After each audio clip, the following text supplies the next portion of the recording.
Hello everybody, you're listening to the Archer on 106.6 FM Wickham Sound. I'm your host Dane Cobain. This is the weekly radio show where we chat about the local arts news. We have a different guest on each week.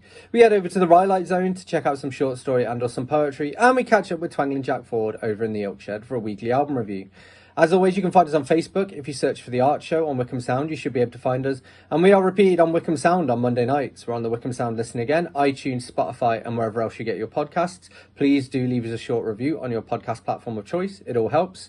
You can find us on Facebook if you search for The Art Show on Wickham Sound, and you can reach out to me here at the studio on dane.cobain@wickhamsound.org.uk. That's dane.cobain@wickhamsound.org.uk. So this week we're going to be chatting to Rob Terry, who is the drummer for Simbulis. But before we do that, we're going to head over to the Rhylight Zone, and we have the latest part of Twangling Jack Ford's My Musical Journey series. I am quite well known amongst the musicians in Wickham that play the open mic circuit for a song I wrote about open mics. The song suggests that there are 4 rules to open mic, and people who fail to tune up before they go on are quite often accused of breaking rule 3. Simon Gregory, a singer in the Oxford area, regularly performs my open mic song, and as a result a pub landlady who heard it contacted me and offered me the chance to perform in her pub in Abingdon. It has also been performed by local Wickham band My Mate Dave. They asked my permission to play it on a festival stage that always has a sign saying "No Wonderwall." During lockdown, Sean and Ali of Ear Candy filmed themselves playing a medley of all the songs I mention in my open mic song. And they finish with the ending from my song. They have performed this at events where I have gone on before them and played the original song. I count it as one of my achievements as a songwriter that I have written a song that when I play it in various local venues, I can look out and see people singing along. There are people who would like me to play it every time. It has become my Wonderwall. Oh, I would ask you to come over and bring melody, though I could tell by the shape of you that you should let it be. I might tell you it's all over, baby, but I'd never play Wonderwall, not even for you. I'm on fire, I'm free falling, so stand behind me. I'm chasing hearts, I'm a boxer, I'm a space oddity, I'm a queen. This much is true, but I'd never play Wonderwall, not even for you. At the third group of open mic, tune up before you go on. The fourth group of open mic, never beg to play just one more song. I am also slightly well known in Wickham for the YouTube videos, and I have of late found myself reluctant to perform anywhere other than on the streets, because I keep finding that I have gone to considerable effort to get somewhere, only to find when I get home, more people have watched me online. I have 2 new YouTube ventures planned. One, the Bus Pass Busker, which is going to be a mixture of travelogue and outdoor performance. And the other, Glam Buskers, where with a friend I will perform early 70s glam music under the Guildhall in Wickham, and maybe one day next to the Bowie statue in Aylesbury. The glam music takes me back to the first music that made me want to perform. And the YouTube aspect takes me back to the first time I decided I no longer wanted to perform. Once the internet became a thing, I became inclined to put away all childish thoughts of live performance and no longer have to worry about anxiety. It was back in the Britpop 90s when I got myself the slowest modem and found a cover disc with a computer program that gave me internet access through a company called Atlas. At the time, my friend and fellow creative Phil Ryan had a spot on LBC, which he had got because he was the manager of the 12 Bar Club in Denmark Street.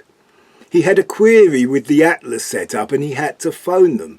He just happened to mention the LBC show and that we were working on musical projects. This led to Atlas asking us to help them start up a service for musicians. Artists would be given a page with some blurb and a playable sample. We were so far ahead of the game we did not even know there was a game, but the pre-MP3 audio files were too big and the dial-up modems were too slow, and eventually MySpace happened. Later, when we put on a musical that was filmed, we were able to put up our own web pages and use real player videos. So when YouTube happened, I had videos ready. For a while my art was homemade comedy music videos. I posted these along with cast performances of musicals I had co-written, and even when I started playing live again, it was still all about the video of the performance. During COVID, I spent a lot of time filming myself and uploading clips to a virtual open mic Facebook page called Open Mixolate. I now have a YouTube page for my album recommendations called Twangling Jack in the Ilk Shed. It also has a number of my homemade music videos, some of which are performing quite well. As a solo performer, I decided to take a leaf out of Ed Sheeran's book and get myself a loop pedal. I then wrote a number of songs all based around simple loopable chord progressions. These songs are also ideal for playing at electric jams. I consider one of these songs to be the most important song in my whole catalogue. It is based on Scrooge's meeting with the ghost of Christmas Present. The ghost opens its cloak to reveal two children. One is called Want and the other is called Ignorance. It is an image that has stuck with me since school days, and a song I feel needed to be written. Because it is so simple, other people have performed it. It is called Under the Cloak.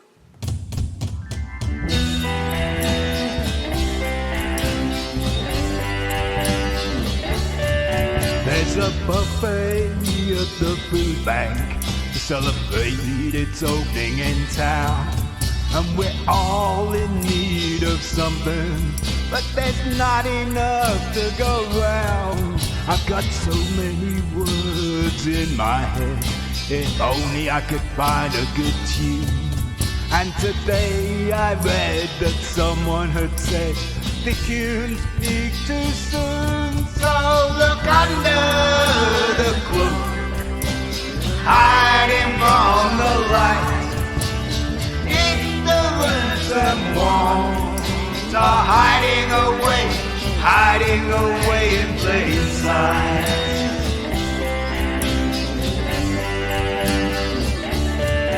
And we all live in the kitchen.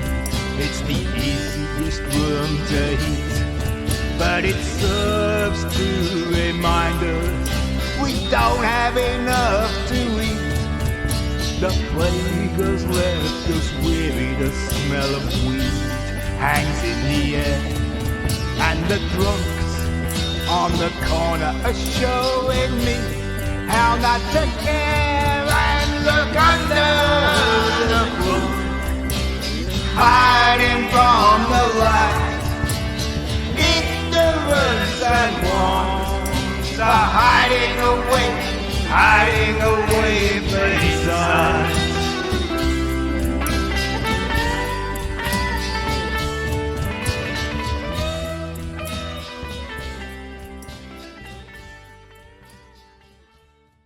That was the latest part of Twangling Jack Ford's My Musical Journey series for this week's entry into the Rhylight Zone. You're listening to The Art Show on 106.6 FM Wickham Sound. I'm your host, Dane Cobain, and this is Chameleon with Here Is All We Need.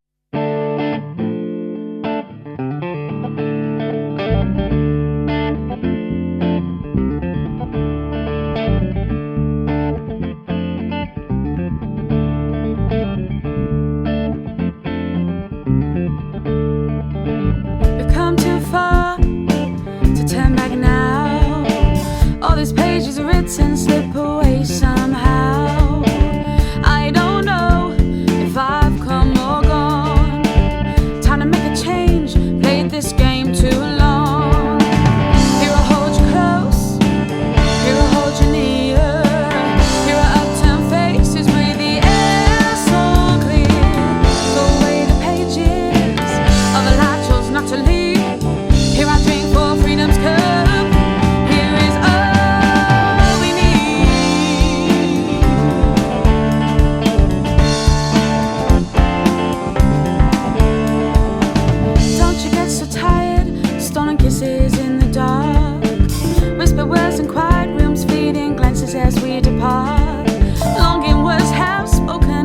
so what could have been? Vacant gaze in the daytime shows a longing deep within. Here I hold you close, here I hold you near. Here are uptown faces with the air so clear. The way the pages of a life chose not to leave. Here I drink for freedom's cup. Here is all we need.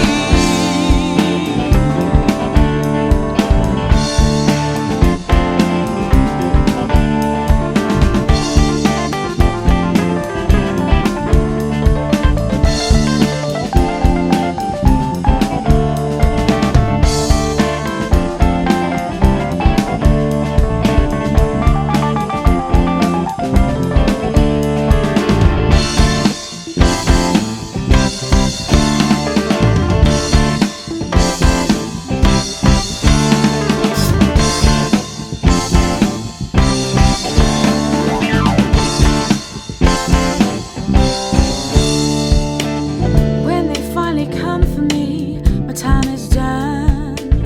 Will my dreams be realized when the race is run? Will they stand me up and weigh my bleeding heart? Will they see my love for you pull out Cupid's dart? Here I hold you close, here I hold you near. Here are uptown faces with the air so clear. The way the pages of a life chose not to leave. Here I drink for freedom's cup. Here is all we need. Here is all we need. Here is all we need. Here is all we need.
We were two trees planted apart, but on the same field.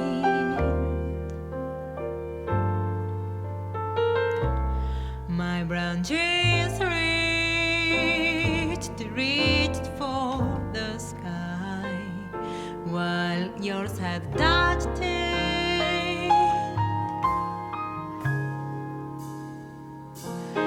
We fed on dreams while the sun calmed our fears. And growing my roots far away, I crossed your way. Since that day, the old leaves went away, for coming all back wildly. Our strength blossomed again, carry new life within.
That was Like a Tree by Betty Accorsi, and before that we had Here Is All We Need by Chameleon. You're listening to The Archer on 106.6 FM Wickham Sound. I'm your host, Dane Cobain, and I'm joined in conversation now by this week's guest, who is Rob Terry from Simbulis. Okay, so the first question, you might not have an answer to this one, but it's my traditional opening question, and it's what was the last book that you read, and what did you think of it? Okay, so yeah, it's definitely been a while since I've managed to find the time to actually read a book. I think the last one I read was either The Road. What's the name of the author? Cormac McCarthy. That's the one, yeah. Yeah. It was either that or Animal Liberation by Pete Singer. But yeah, around the same sort of time I read those two. But yeah, I listened to a lot of audiobooks. Yeah. So I think maybe the last 3 years I've probably done 80 to 100 audiobooks. Yeah, sort of I get 3 or 4 hours driving time a day sort of for work. So I managed to squeeze quite a lot in. The last audiobook that I listened to was Dystopia, The Anguish of Being Vegan in a Non-Vegan World. And then I'm currently listening to Dave Grohl's The Storyteller. Does he know himself? He does, yeah, which I always favour. It's nice to hear the author. Have you done yours now for Meat? The audiobook? Not yet. Actually, I need to check in with that and see where that is. But yeah, because it's quite a long book as well. That's it's prohibitively more expensive and whatnot to produce it as an audiobook because it's like twice the length of a normal book. So it's like, do I do the audiobook of that or do 2 other books? So. But yes, I'll get there at some point. Cool. I'll keep you updated. I've still not read Meat. It's second in my pile next to my bed. Yeah. But when I eventually get to it, but yeah, I do want to read it. I'm looking forward to it. Well, and some of the other books you've been reading, I've got those vegan themes, which I want to chat to you about in a little bit. But obviously, the place really to get started with chatting to you is to talk about drums. So, how long have you been playing drums, and where did you get your start? I had going back to when I was a little kid. There's a picture of me somewhere with a Mickey Mouse drum kit, and then a little bit later on, I must have been about somewhere between 8 and 10, maybe. I had an old vintage drum kit, which it was so old when I tried to replace a drum skin, they didn't do that size anymore. And then I sort of gave up on it at that point because I was just kind of, I don't know, I had no lessons or anything like that, and I was just interested in other things then. But then I don't know, I must have been about 12 when I thought, yeah, I do want to do this, and I had a few drum lessons before I had a drum kit because we'd sold that the old sort of vintage one. So I didn't have a drum kit. So my first few lessons I was sort of playing at home on books and stuff like that. But yeah, I think I must have been about I think I was 12 around that age, and then continual drum lessons from that point till I must have been about 18. I went to college in London to study drums and percussion there. And got a diploma in that. Yeah, taught drums for quite a long time. From I think I was 16, just going on 17 maybe. I started teaching drums, and that lasted for about 10 years before I sort of had to get quote unquote a real job. But yeah, it's always kind of been there. There was a time where I lived on a boat for a little while, about 18 months. I didn't have a band at that time. Oh no, I did because I remember I ended up. My drums were in the car pretty much all the time, but I didn't have anywhere to practice. The only time I actually played my drums was whenever I did anything with a band. But yeah, there was definitely a quiet time for a bit. The kids were born. The band that I was in at the time disbanded, and I just sort of didn't. It was just finding the time, I suppose. It was non-existent, which it pretty much still is. But yeah, I have found the time in the last couple of years. I've been back in bands, and then the band that I'm in now I've been with for 6 months, maybe a bit longer than that. Going hard, like a lot of practicing. Very busy with recording and videos and all sorts. So it's nice to finally be back in with it. In the groove, yeah. Well, and that's a good place for you to introduce us to the band. So, well, how do you pronounce it first? I guess I'd say like Simbulis. Is that right? Or is it however Simulus, you want to yeah. pronounce it? Who's Yeah, who's in it, and Simulus. what kind of music do they make? So we've got myself on drums, George on guitar, and Anoki on vocals. Well, and you mentioned you've been in the studio recently. So, what were you working on? And I guess what can you tell us about the new single? So we're sort of halfway through recording an EP at the moment.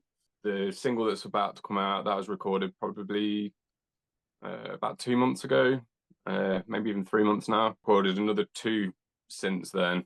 So we're sort of building up a little bit of a kind of a backup. Back catalog, Yeah, ready to sort of release at the right time, sort of thing, and try and get a steady releases.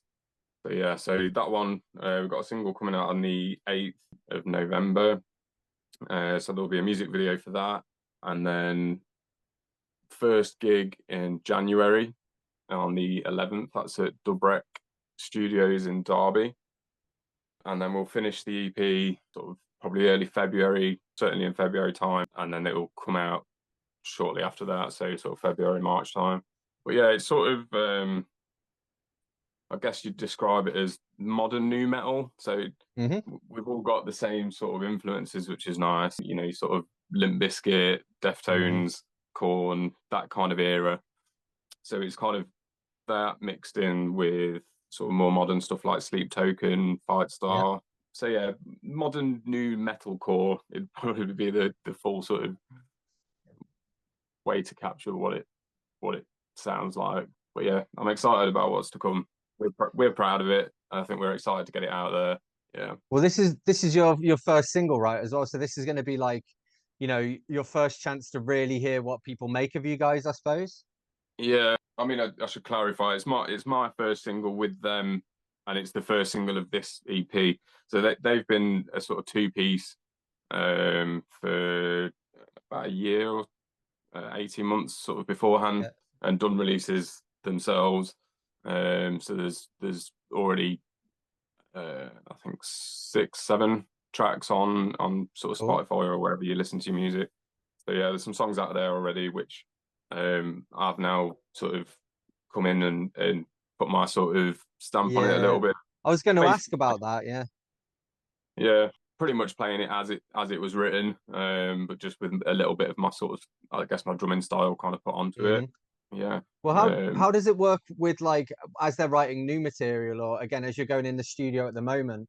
Like, how do you decide on the drum parts? Do they kind of come to you with a demo and you take that off, or is it like, do you sort of jam in band practices and come up with it? Like, how do you come up with those drum parts? A little bit of both. So certainly up to this point, George has done the sort of writing of the songs, by the sort of lyrics and things. So he'll write I think he sort of starts with the riff, and then we'll just kind of build it from there. But a lot of the sort of riff ideas comes from the practice room, and then yeah, so he's been putting a basic kind of guide drum track in, and then I'll take that and chop and change it and put my own sort of stamp on it. But yeah, I think the more as time goes on, the more we sort of spend writing together. You're listening to the Archer on 106.6 FM Wickham Sound. I'm your host, Dane Cobain. I'm here in conversation with Rob Terry from Simbulis, and this is Simbulis with their new single, No Diplomacy.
That was No Diplomacy by Simbulis. You're listening to The Archer on 106.6 FM Wickham Sound. I'm your host, Dane Cobain, and it's time for us to be rejoined in conversation now by this week's guest, who is drummer Rob Terry of Simbulis. I wanted to ask you, you've recently got into handpans, right? Like, what can you what can you tell us about them as an instrument, and how did you start playing those?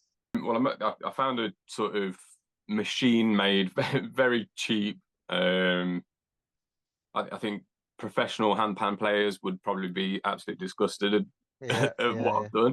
But to me, it sounds great, and so because handpans are just ludicrously expensive. So I've always loved the idea of it because it's that crossover between drums, and it's almost you cross between a steel drum and a piano, and it's a nice sort of crossover. So it's quite intuitive to play because it's got the scale that's already sort of made into it. And then I guess as long as you've got rhythm and you've kind of placed in the right sort of order when it comes to the scale that it's in, you can make it sound quite good quite easily. So certainly a good instrument. I mean, my kids have enjoyed playing on it, and you know, they make nice sounds out of it intuitively, which is nice. So yeah, I'm enjoying. We've talked about even adding it to some Simbulis tracks. So yeah, watch this space. Yeah. And you know, I know you've got like a bunch of guitars on the wall behind you there as well. What other instruments do you play apart from, I guess, drums and handpan? So yeah, I think guitar and drums have always been my two sort of main loves. Drums, obviously, especially. But yeah, I own a bass. I wouldn't call myself a bassist. Play it like every guitarist plays bass. Yeah. I play as good as any guitarist or drummer playing a bass guitar. Sounds like. And then we've got an electric piano in the house, which because my mum's a pianist, so that I've grown up around piano. So that was one of her old electric pianos, which kind of donated to us. So I play piano when I can. Guitar, bass, Star Wars theme tune on a recorder. That's nice. Yeah. Cool. So let's chat a bit about veganism as well. So again, something we both have in common. How long have you been vegan, and what was behind your decision to go vegan? It's coming up 5 years. It was definitely a twisty, windy road to kind of get there. I certainly wasn't, with my upbringing, we spent quite a bit of time, like holidays in France and things like that, where it's very meat heavy, very cheese heavy. And I wasn't afraid to eat, the frog's legs, the snails, all that sort of stuff. So it's never been that I've ever been sort of turned off by meat or the idea of it. I loved it. I loved eating meat, steak nights with friends and you name it. And then I think, I don't know, they talk about, seeds being planted and whatever. I guess it was a lot of seeds had to be planted for me to get there. But essentially it was, I went to college to do animal care and land management. So that was after I'd been to Africa and done a bit of volunteer work out there, working at an animal rehabilitation centre, mainly sort of monkeys and any sort of African wildlife you can imagine, really, but mainly primates. So I sort of had that idea of like I wanted to work with animals. I wanted to do something, some shape or form, working with animals, but even kind of animal farming and working in the zoo, things like that. I've got my mind in all those sort of ideas. And then I think I was at a friend's house in Germany, and 3 a.m. after however many beers, she put Earthlings on. And you do on the end of a night out, yeah. And I must have only been, I was probably about 18. And I think we turned it off probably like 15 minutes in, 20 minutes in, something like that. But you do that thing of shrugging it off, like, oh, it doesn't happen like that in my country, or it doesn't happen like that here, and it's a lot more humane here, or whatever it is. They're isolated incidents, you hear it all. And then I guess it was just drip fed a few documentaries here and there. I'd watched Cowspiracy not long after that came out, which was I don't know when that came out, 2014, I think. I watched it 2015, 2016. And then there's a few people around me that were vegan. So I worked at a school for a bit, and there's quite a few vegans there. And I think that was around the time that I went vegetarian. So somewhere around 2016. Was vegetarian for a good 18 months, 2 years, vegetarian at my wedding. And I thought I was doing the ethical choice thing, Yeah.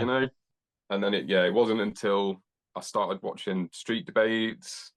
I'd then seen Dominion, Land of Hope and Glory.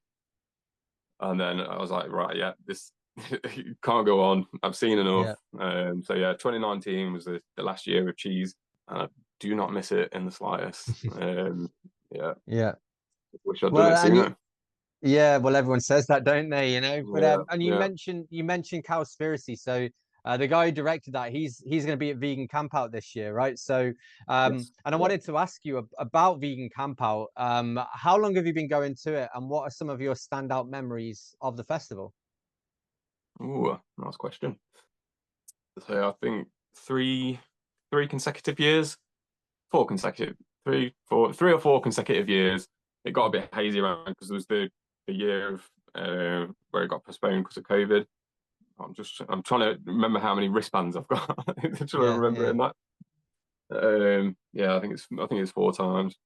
Stand out. I think just not necessarily a talk in particular or music in particular. My favorite thing about it is just the feeling you get when you're there. That feeling of like everyone who's there has got a very similar mindset. They might have, we might be very different in lots of other ways, but there's a very sort of core, belief that matters a lot. And I think that feeling of everyone coming together to sort of almost, it's a chance to sort of relax, not worry about checking menus and ingredients lists. Everything there is vegan. I think it's the feeling of being relaxed, I think, is my favorite thing about Vegan Camp Out. And then all the sort of talks, and I love the comedy sets. That's nice addition. So there's the food, the talks, everything, it's incredible. But that feeling of it's okay. I'm in a safe environment. I don't have to worry about checking for skimmed milk powder. Like things like beeswax and things like that sneak in. Yeah. Cool. I just got a couple more questions. One of them I want to ask, this is the last one on the vegan subject, is what are some of your go-to vegan dishes to cook? Ooh, curry is always top tier in the sense of batch cooking. You can cram in the lentils, you can cram in all the goodness, and it'll do for a few days. Same thing with like soups and large pasta dishes, stir fries. I like batch cooking, but I do like experiment. I mean, I've just eaten a tempeh bacon wrap with some like vegan prawns, Nice. and it was incredible. Random little mix, but I got leftover tempeh, and the prawn thing went out of date yesterday, so I was like, well, that'll do. So it's nice. Yeah, I like quick, easy go-to stuff, and batch cooking for that reason as well. Well, especially I suppose, simple. especially with a family as well. It's just, and as you say, with time, you probably don't have time to sit there and cook for 2 hours or whatever. It's like, what can I cook quickly that I can make lots of? Yeah, basically. Yeah. What's next for you, and where can people follow you to find out more? So I guess that's mostly going to be for the band, unless you've got anything else you want to add. I've got my personal sort of Instagram page, which is kind of related to the band, Rob.Simbulis. And then the band one is Simbulis UK. But I think because Simbulis is such a sort of unique name, it came from, I can't remember exactly what George and Loki said. I think it was a star that had a number, and it kind of almost looked like a word, and they'd kind of jumbled it around and changed some letters, and that's what it became. So I think if you search Simbulis on anything, you'll probably find us. We're on every social media, but yeah, certainly Simbulis UK on Instagram, and there's links from there to get to any other place that you need to go. And with the new single, you mentioned the music video for it. Is that being dropped at the same time as the single on the 8th? It is, yeah. So people can go check that out. Yeah, it was a last minute video. It was we've got this nice plan to go to an abandoned I think it's a pump station, water pump station in the Peak District. And we got there and they'd reboarded it all up, and it was just totally non-accessible. And then a friend of George's has got a tattoo studio, so we went to there, and he was working on the building sort of next door, and it got this sort of black empty room.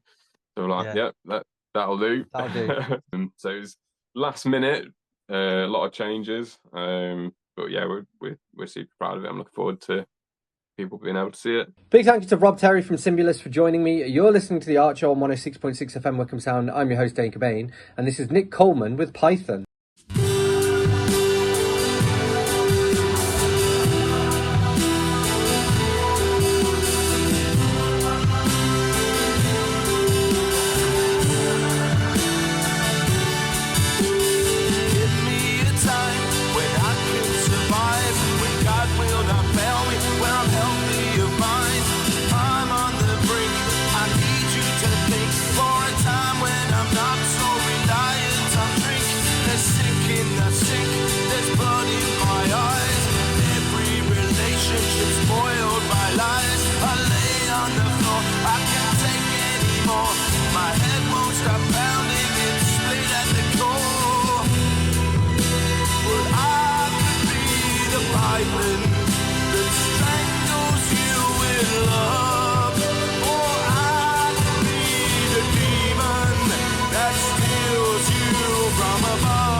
Have grown tired, my liver can't live. The path has grown dark.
I wanna tune in to your station.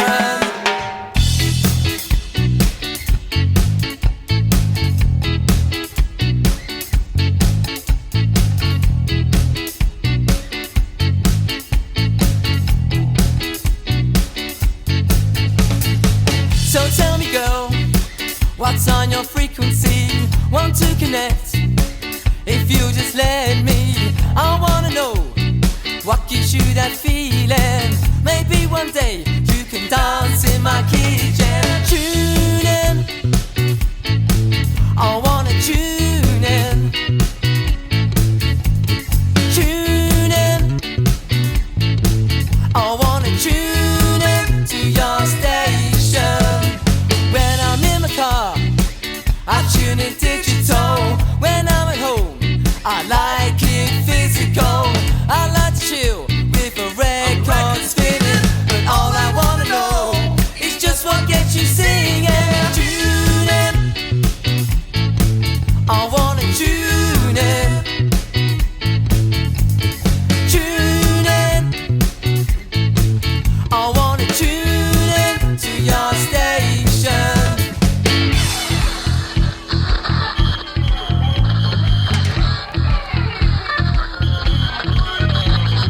If we start a rhythm, can you keep it in time?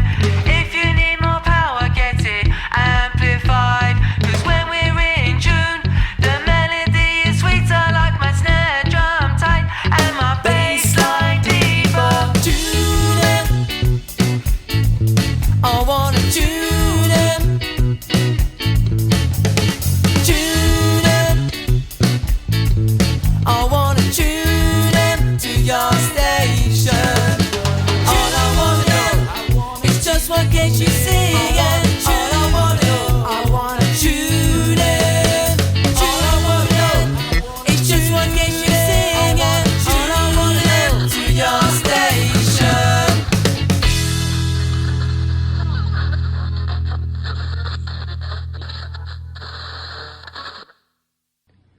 That was Tune In by Chilton Groove, and before that we had Python by Nick Coleman. You're listening to The Archer on 106.6 FM Wickham Sound. I'm your host, Dane Cobain, and it's time for us to head over to the Ilkshed now to catch up with Twangling Jack Ford for this week's album review. Stackridge, the man in the bowler hat. Stackridge were a popular live band in the early 70s. They would be playing your local college or town hall. They would be halfway down the bill at festivals. Like many bands at the time, they would have been considered quite progressive, though when prog became a thing, Stackridge would definitely have not passed by the gatekeepers of the genre. They were famously from the West Country, yet before this album, the only song of theirs that got played on the radio was a Cockney Knees Up number called Do the Stanley. They were also known for a number called Let There Be Lids, a tribute of sorts to Dustbin Lids and a very clanky audience participation number. George Martin produced this album, and the venture was talked about as being a new Beatles. There are numbers with a Sgt. Pepper-like quality, bringing to mind songs like For the Benefit of Mr. Kite, Good Morning and Lovely Rita. It has that English eccentric whimsy about it. Without being very folky, they did have a pastoral quality. There is a gorgeous number called Godspeed the Plough. They used flute and violin to give it an expansive film-like quality. And if I had to think of an appropriate film, it would probably be a Thomas Hardy adaptation. I remember hearing the single from this album being played quite frequently on the radio, though I don't think it was a hit. It is an insanely catchy song called Dangerous Bacon that is like a Sparks-like tribute to the Beatles. Stackridge were never as successful as was expected of them, and when they first split, the two principal songwriters released music under the name of the Corgis, and they had two hit singles, Everyone's Gotta Learn Sometime and If I Had You. I saw Stackridge at Wickham Arts Centre, and one of the highlights of their set was when they performed the Corgis songs. This forgotten album should be remembered as a classic. Stackridge, the man in the bowler hat. Big thank you to Twangly Jack Ford for this week's album review. Thank you to Rob from Simbulis for being this week's guest. Thank you to everyone whose music I've shared. As always, you can find us on Facebook. If you search for The Art Show on Wickham Sound, you should be able to find us. And you can reach out to me here at the studio by dropping me a line on dane.cobain@wickhamsound.org.uk. That's dane.cobain@wickhamsound.org.uk. I'm particularly keen to hear from poets, performers, musicians, people with MP3s, local arts news. Don't hesitate to get in touch. You can also find us on Wickham Sound. We'll repeat it on Wickham Sound on Monday nights. We're on the Wickham Sound Listen Again, iTunes, Spotify, and wherever else you get your podcasts. Please do leave us a short review on your podcast platform of choice. So I'm going to leave you with one last tune, and this is the Sepia Tone Folk Collective with I'm Not Really Here. I'll catch you next week.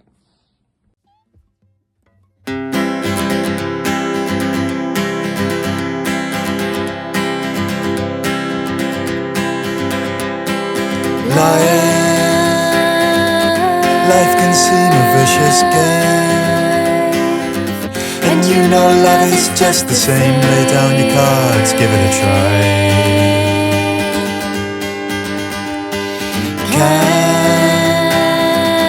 Can you see the girl with me? Well, she ain't my property, just don't come and ask me why. I'm tired of all their prying eyes, and I'm bored of all the lies and the gossip that I hear.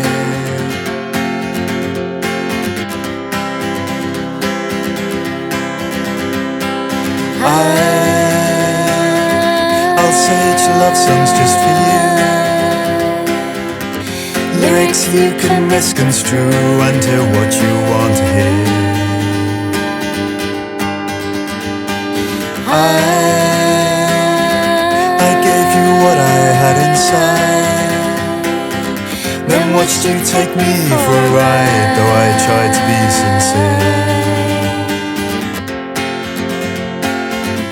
I'm tired of your lying eyes, and I'm bored of all the sighs and the tears when you're near. But if you're ever feeling down, you know I'll always be around. I can't seem to stay away, so go. You must let go of my hand.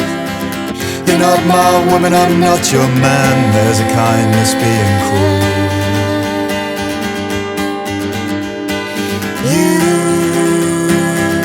You'll go and try and play this cool.